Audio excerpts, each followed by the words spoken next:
Let's go now to chapter 19. We'll stay in Proverbs, in Mishlei, in Proverbs 19 and in verse 23.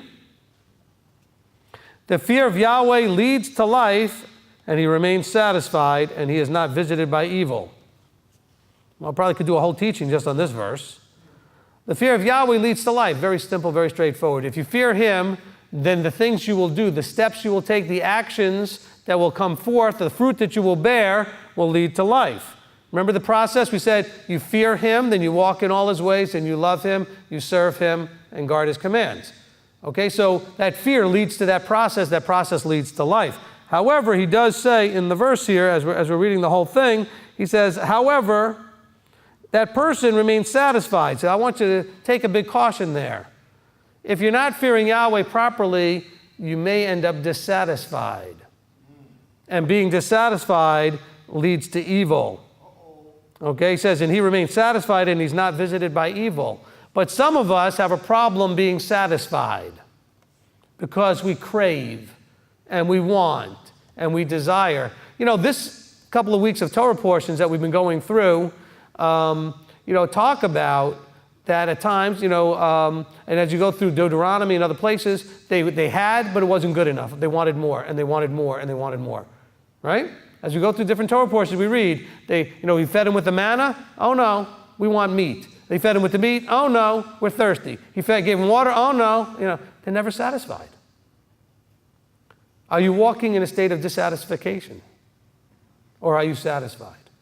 One of the prayers we try to do at the end of meals, called Birkat Hamazon, is the idea of the blessing after the meal. Is based on Deuteronomy, where it says, when you have eaten and you are satisfied, that you would look upward and you would thank your Creator for providing the abundance.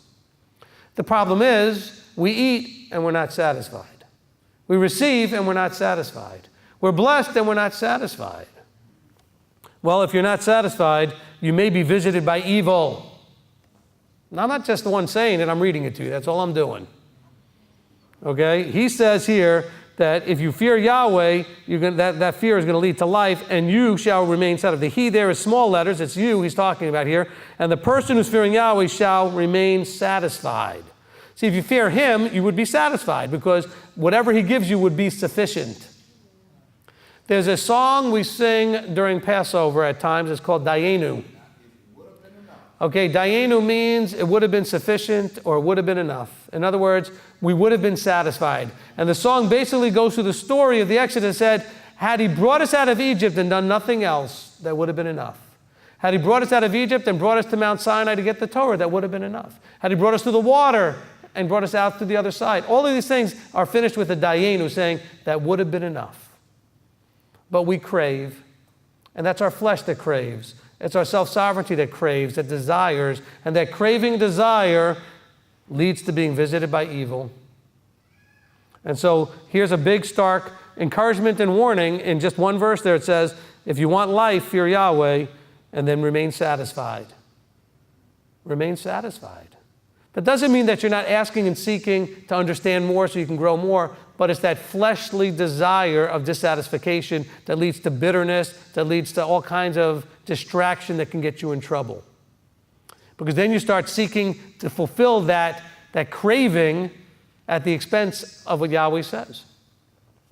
And that's where we get in such big trouble.